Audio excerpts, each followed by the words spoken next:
science est confrontée afin de soutenir l'effort scientifique. On enchaîne, mesdames et messieurs, avec ce sujet, alors la journée mondiale de la science. Alors, la journée mondiale de la science au service de la paix et du développement, célébrée chaque année le 10 novembre par les Nations Unies, et l'occasion pour le monde pour réaffirmer son engagement envers la valeur des sciences, de la culture et bien sûr pour la paix et le développement humain. Et j'ai le plaisir d'avoir avec moi actuellement en ligne Madame Mona Magdaleni, directrice du développement MLF en Égypte, mission laïque de France en Égypte. Bonjour Madame Mona Magdaleni, bienvenue. Bonjour à vous, merci, bonjour. Et merci de la sollicitation. Merci à vous. Alors tout d'abord, pour commencer, comment voyez-vous la relation entre les sciences, les études, la culture et on peut dire tous ces points essentiels pour le développement de l'être humain? Bon, commençons par le commencement. La science, selon mon fonctionnement personnel et selon les études, c'est l'outil qui nous aide à comprendre.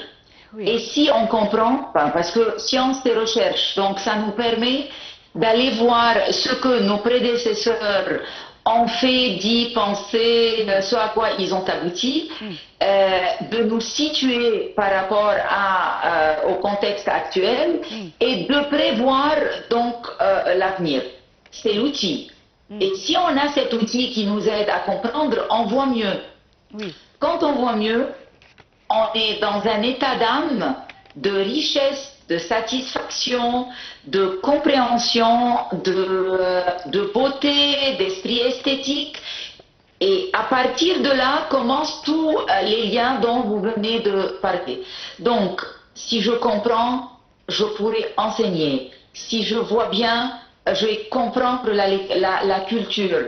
Si j'ai tous ces données, je peux très bien faire avec l'évolution des arts. Donc la science est un mot-clé, mais qui nous échappe. On n'a pas l'habitude de parler science, mais puisqu'on dit on comprend, puisqu'on dit compréhension, puisqu'on dit on cherche à comprendre, et on cherche, et la recherche, c'est de la science dont on parle. Donc voilà, ça c'est à la base. Après, pour l'enseignement, vous avez dit, pour moi, l'enseignement et la science, c'est vraiment un cercle 360 degrés. Ça veut dire que on pourra enseigner que lorsqu'on a la science. Bien sûr, on pourra enseigner de nature, par l'intuition, mais si on a la science, on enrichit l'enseignement. Dès qu'on est dans l'enseignement, on passe la science, on transmet la science, ce qui aide l'enseignant et l'apprenant à apprendre mieux et à aller de l'avant. Donc voilà, c'est un lien. Bon, parlant de culture, la culture c'est pareil. Comment voulez-vous que je comprenne comment les Français pensent, comment les Polonais pensent, comment... Et si je n'ai pas leur culture, et qu'est-ce qui m'approche à leur culture? C'est la science et leur langue, bien entendu. Alors, vous êtes forte de votre expérience dans le domaine de l'éducation. Alors, je vais saisir cette occasion pour vous poser cette question. Alors, quel est le rôle que joue le système éducatif pour évaluer le sens de la compétitivité, de l'esprit critique et bien sûr des valeurs scientifiques? Merci pour la question, parce que même si on est à un niveau considéré satisfaisant, on n'a pas atteint ce qu'il faut pour transmettre, et je souligne le mot esprit critique que vous venez de dire, à l'apprenant. Notre système éducatif égyptien ou les systèmes internationaux ici en Égypte, on table sur, on opte pour, mais l'esprit critique c'est très important. C'est un des points sur lesquels il faut vraiment tabler pour arriver au résultat de la personnalité de l'apprenant.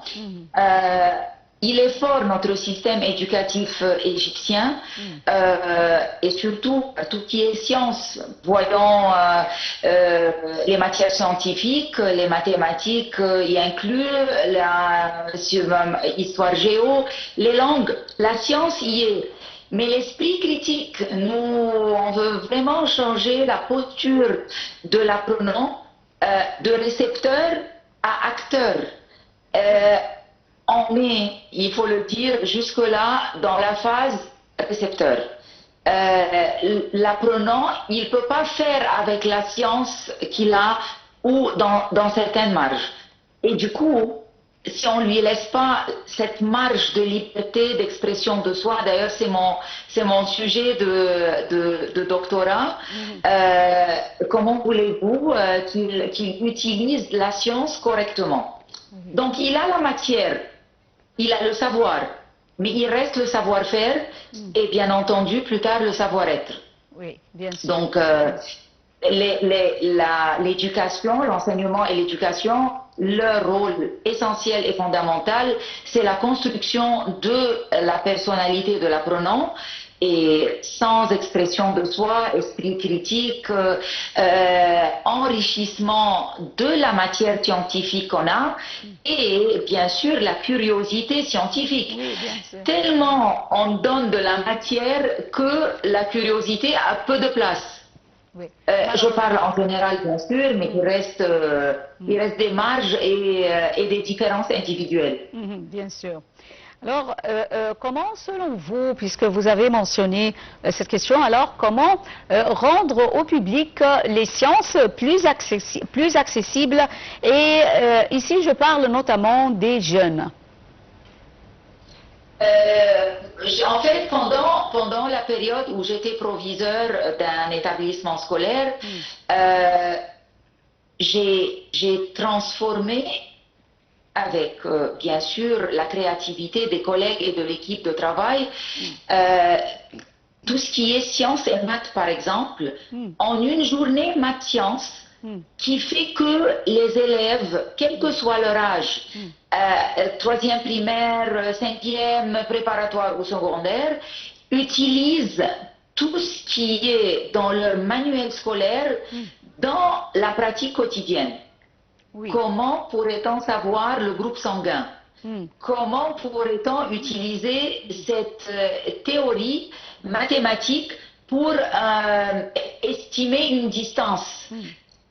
Et ainsi de suite, parce que dans la vie quotidienne, les élèves se posent, et maintenant, bien sûr, plus que de nos générations, qu'est-ce qu'on va faire avec ça? Donc, il s'agit de mettre ce qui est appris à l'école en lien direct, clair et concret avec leur pratique quotidienne. Donc, on leur a cherché des situations de vie quotidienne sur l'âge comme référentiel de compétences et on a fait le lien à travers des exercices, à travers des concours, à travers... Voilà un exemple. Et si on fait ça partout, la réponse aux élèves sera oui, on a besoin de la science parce que ça nous sert dans notre vie quotidienne. Donc, il faut trouver le moyen pour rendre la matière brute et intouchable dans les manuels scolaires en pratique.